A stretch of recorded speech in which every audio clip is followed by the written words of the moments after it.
बुबा, कतै तिम्रा सन्तानहरूको मायाबाट ओझेलिएका त छैनौ तिमी?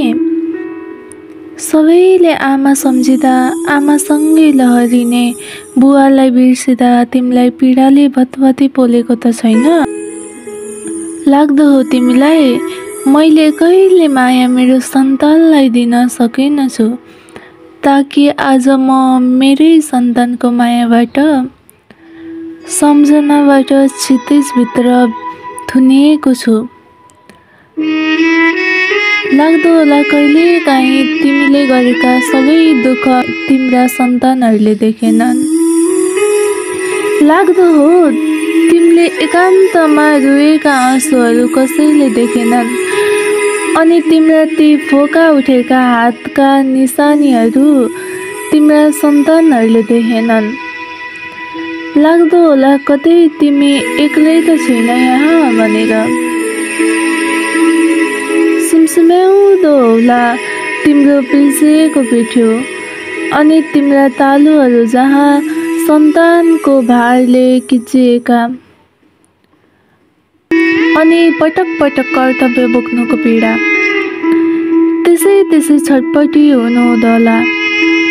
डाको छोडिदेऊ भने उताहारी भन्ने डर, नरौ भने आज बैसले डाँडा काट्दा सन्तानहरूले आमा च्यापी बिर्सिदिएको पलहरू तिमीलाई धेरै दुख्यो होला है। तिम्रा ती पैतालाहरूमा अझै ती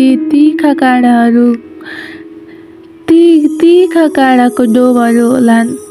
हिजो सन्तानहरूको लागि त्यो उकालो ओह्राली अनि भन्ज्याङ चौतारी गर्दै बिताएका ती क्षणहरू कतै तिम्रा ती मस्तिष्कमा कालो बादल झैँ मडारिएका त छैनन्?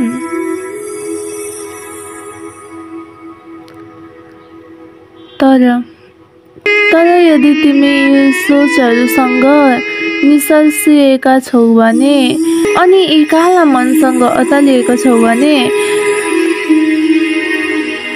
आजै त्यागिदेऊ सबै ती तिम्रा शङ्काहरू। तिम्रो सन्तानहरू तिम्रो लागि मात्र मौन छन्, तर तिम्रो महत्त्व त्यहाँ छ, श्वास र जीवन झैँ।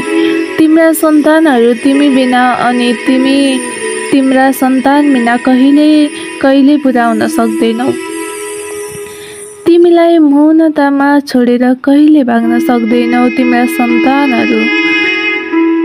उनीहरूलाई थाहा छ तिमीले दिएको ओतहरू, तिमीले पिएको चोटहरू, अनि तिमीले मेटाएका दुःखका खोटहरू। तिमी त्यो अँध्यारो जलिरहने एउटा दीप हौ। मोतीको उज्यालो केवल अँध्यारोमा देखिन्छ रे। तिमी त त्यो मोती हौ जुन युग असल पिता बनेर उभिएका छौ।